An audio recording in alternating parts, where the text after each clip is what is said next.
లేకపోయేసరికి సొంత కార్యకర్తలే వైసీపీ కార్యకర్తలు, వైసీపీ నాయకులు ఎవరైతే ఉన్నారో పులివెందుల నియోజకవర్గంలో వాళ్ళే జగన్మోహన్ రెడ్డి గారిని ఇబ్బంది పెడుతున్నారు అని గమనించిన వైఎస్ జగన్మోహన్ రెడ్డి గారు అంతేకాకుండా ఇంకో మాస్టర్ ప్లాన్ వేరేది ఉందండి. మెయిన్ ఇది ఇక్కడ వేస్ట్ ఉండడం అనుకుని వేరే దగ్గరికి వెళ్ళారు. అది ఎక్కడికంటే మనకు తెలుసు, ఒక్కో రాష్ట్రానికి ఒక్కో ప్యాలెస్ కట్టుకోవాలనే ఉద్దేశం ఉంది. మన రాష్ట్రంలో ప్రతి ఒక్క జిల్లాలోనూ ఒక్కో ప్యాలెస్ ఆల్రెడీ కట్టుకోవడానికి సర్వం సిద్ధం చేసుకున్నారు.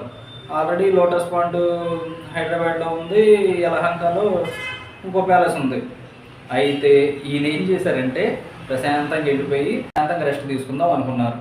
అయితే ఈయన వస్తున్నారు అని అక్కడ చేరుకున్నటువంటి అభిమానులు ఎవరైతే ఉన్నారో ఆ అభిమానులు అందరూ కూడా జగన్మోహన్ రెడ్డి గారిని చూడాలి అని చెప్పి యలహంక ప్యాలెస్కి రావడం అయితే జరిగింది. కానీ వీరిని పట్టించుకోకుండా సొంత రాష్ట్రంలో